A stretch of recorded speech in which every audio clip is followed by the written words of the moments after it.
bar, suicide door, brand new bag. College girls, give a nigga head, give my ride. Rockstar life, so much money, it'll make you laugh. Hey, the bitch they hate, you can't miss what you laugh. Hey, hey, off the juice, clothing got me tripping. Got the coupe, for the roof is missing. Ice, when my neck was tripping. Ice, when my neck was tripping. Hey, welcome back to the channel, everybody. So I'll be doing some hands-on fixes today. That's been annoying me. It's mainly the leaking on the front and the rear windscreens because I don't have OEM rubber around the edges of the windscreen. It's actually an aftermarket one, so it's not sealing too well. So I'll just replace or add more sealant. And the product I'll be using is this one over here. It's Blue Devil. It's a black sealant, so is black at the moment on this. So I'll just clean up the rubber a little bit more and then add some more sealant so that it doesn't actually rain in, or when you wash the car it doesn't actually leaking. And then next up I've got oil cooler hose pipes to actually replace, because what happened last time was, as you can see, I actually had a leak. The hoses that I was on there was getting too much heat from the engine, and it actually perished. So what happened was I had gearbox oil everywhere and I couldn't get any gear, so I was stuck in the middle of traffic. So I got these hoses which are a little bit better than what I've got from Midas.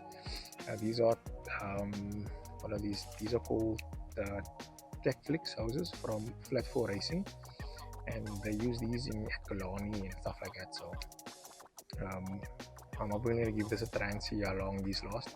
They do feel a little bit firmer, a little bit better than the ones that I've got now. So yeah, I'll apply this, and it's basically got push lock on type of hoses. So the fittings I've got has got these serrated edges, and it just pushes on the end and locks. But for extra security, I'm going to pair it with this zebra hoses, zebra hose clamps, which are smooth on the inside. These doesn't actually chew into the pipe or the hose itself, so you can actually tighten it well without having to actually worry that it's going to chew into the hose as the engine torques left and right, basically. So yeah, that I'll be doing. I also want to actually replace the backboard. I showed last time in the previous episode. I want to replace the backboard as it has been chewed up and destroyed by the sun. So I'll be doing that as well. I still need to get the vinyl, but I need to make a template first, which I'll probably do later on. But yeah, so I just want to show you the rubbers now, and then I'll show you the oil cooler and the hoses that I'll be placing in the engine bay, and then maybe give a little bit of a wash. She hasn't had a wash in a while, and then yeah, we'll take it from there. Cool. Right, so I just wanted to show you my windscreen rubber that I got from, I think, PAR. There's a little cap here. You can see that I actually want to fill up with silicone, and the same on the other side as well. So also while I'm here, I just want to show you that backboard. Look at that. Terrible quality. It's already perished by the sun. So yeah, if you look at that over there, it seals properly on the top. So it's just around the edges that I actually want to get into getting the silicone in there. So I'll clean that out. Once that's cleaned out, and then I'll just apply a little beading of silicone and then clean it up again. And that should do the job.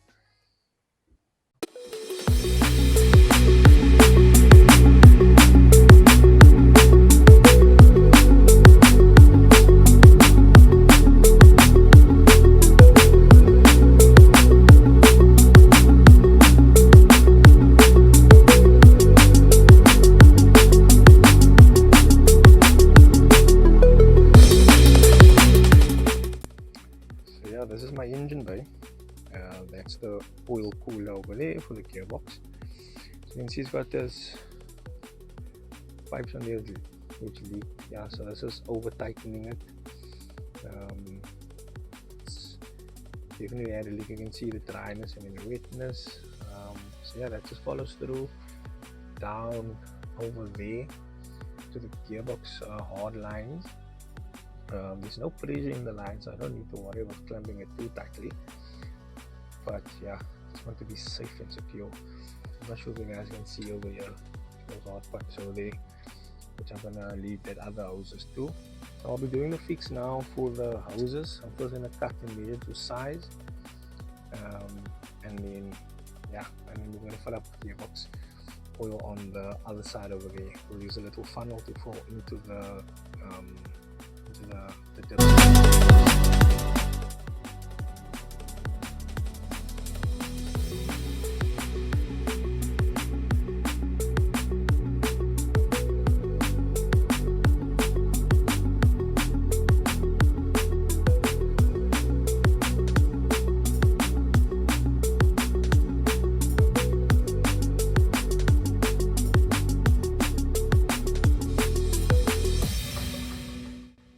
So I ran into a problem.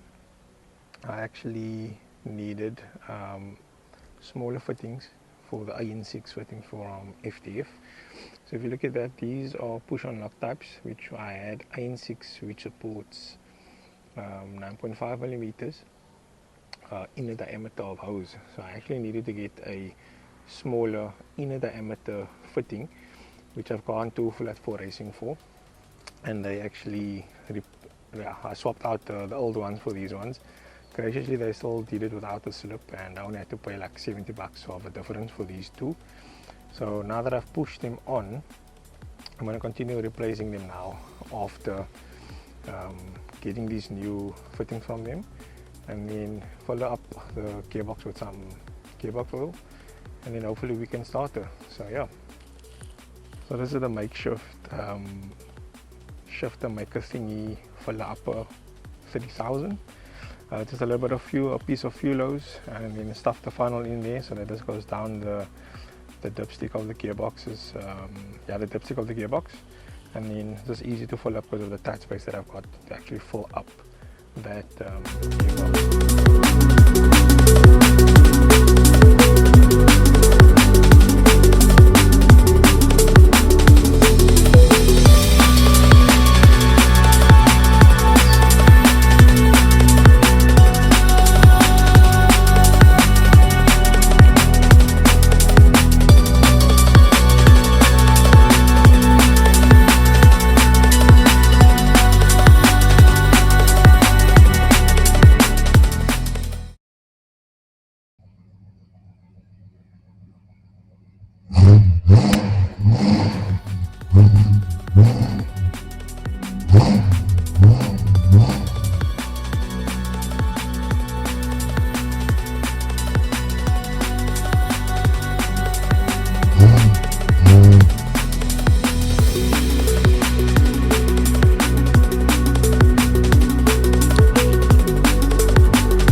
So there you have it, guys. I've achieved what I put out to do. I completed the gearbox cooler pipe replacement, the hose replacement.